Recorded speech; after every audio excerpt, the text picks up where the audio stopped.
normal cold or hay fever or that kind of thing. And so when I actually did get sick, it was a very new and kind of interesting experience that I didn't have for a while. It wasn't bad. I didn't have to go to the hospital, so I considered that a moderate case, all things considered. And for the first 3 days, I felt pretty sick. Barely able to move from bed, sinus issues going on, headache, and so forth. And that was okay. It wasn't fun, but it was okay. I was grateful I didn't have to go to the hospital. After the 3rd day, I started to feel better, but something strange was starting to happen. I was starting to lose my sense of smell and my sense of taste. Of course, I've read that this could happen with COVID, but it was very, very strange to actually start experiencing it. I noticed this one night when I went to go light incense, and I'm laying in bed, and then it occurred to me, wait a minute, I can't smell the incense at all. And it kind of put me in a panic mode, because I was losing a sense. And so I ran around my room, smelling all the strong scents I had. I had to confirm. And then I'm like, my God, it's done. What's happening to my taste? So I ran to some cough drops that I had, and I couldn't taste it. And this continued for a number of days onwards. When this really started happening, there was a very real panic going on inside my head, because I'm someone that really likes food.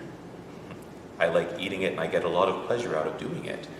And most of food is the tasting and smelling of it. And so having lost these things, I was really worried that, what am I going to do now? This major source of joy for me is suddenly gone. And my appetite almost completely vanished, along with my taste and smell.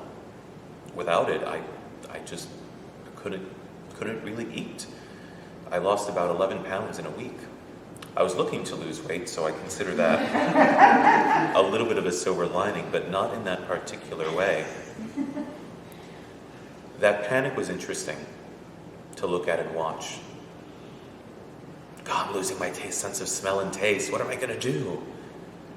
And then eventually it occurred to me, well, maybe that sense of taste and smell was never mine to lose to begin with.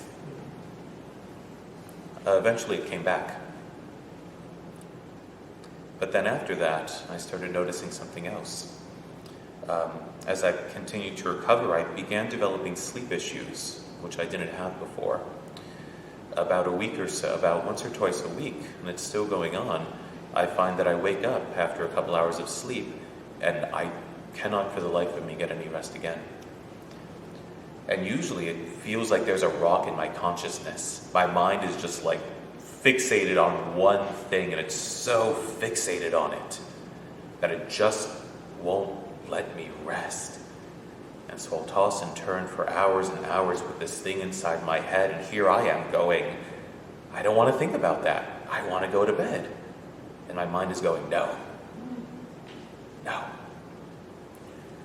So this is very interesting, because here I am with this wonderful reminder that maybe I am not in control of my body the way that I think I am.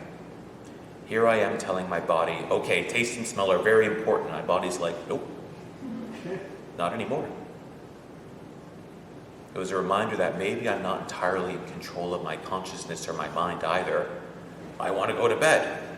No. This is important for me, because a lot of how we conventionally think of our identity as a human being is wrapped up in those things. This body that we assume is always going to do whatever we tell it to, until it doesn't. And our minds as well, where we think all of these thoughts and feelings are us, and because they're us, we are in control of them, until our minds and consciousness tells us, no, it's not. A reminder that maybe this nice idea of this one perfect, coherent being isn't nearly quite that way. So this brings up a really important question. If I'm not my body, because I can't control it, if I'm not my mind, which Descartes says is the one thing you can control, and yet here I am, having this whiplash back and forth all the time with it, then who am I? And that's it. That's the question. Who am I? So you don't have to be anything to practice Zen. And as a young student with high expectations of myself and high expectations on me I felt from other people, having a space where nothing was being expected from me or nothing was being asked to be any different was truly, truly a very different message from anything that I've heard before. And it still rings true in a very unique way in our society today.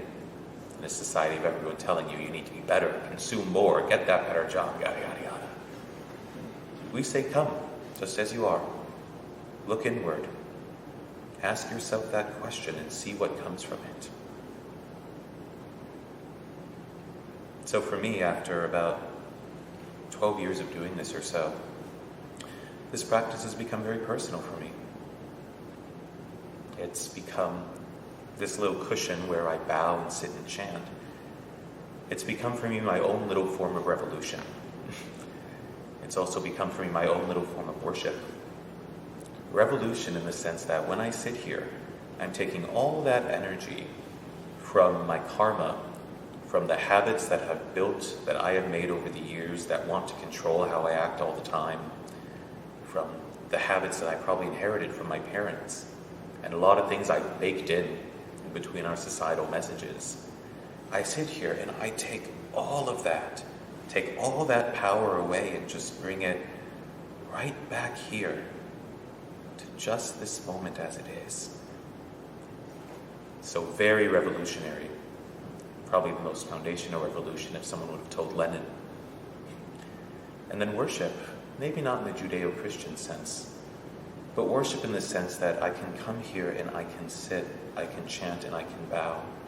And in just doing that 100%, I can hold in that awe that I feel for it, and kind of that reverence. I can hold that space for that oneness and just kind of let that flow come and enter into it as kind of my life practice. And I think that's what's kept me going. Honestly, I don't remember why I started. I think it's because I was a young college student and I thought the ropes looked cool. That's as valid a reason as any. But after all these years, I find, yeah, that's why I keep doing it. My own little revolution, my own little worship, which maybe isn't so much mine anymore. Being here, being able to support and practice all of you, something really special. And I guess that's what I'll end with.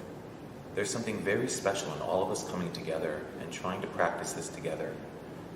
We can all come here, and we can all come here for different reasons, and we can all practice differently with different levels of intent and maybe different levels of focus. So if you want to come here and, maybe just half-heartedly show up when you feel like it or when there's nothing else to do, you want to come here to maybe lose some stress or maybe get a little bit more control of your emotions, that can happen. And that's a very valid reason for doing it. But maybe what I would question to all of you or kind of encourage is, it can do those things, but it can also go so much more beyond just feeling better, getting some control over things. And that happens when we really are able to sit down and be willing to just let everything go. All of it. Especially the good stories that we like about ourselves. And then see what blossoms from that. So thank you for coming and practicing and making this place so special, where we can do that without expectation or judgment. That's very rare in the world. And I have a lot of awe and a lot of love for what we do here. So thank you all.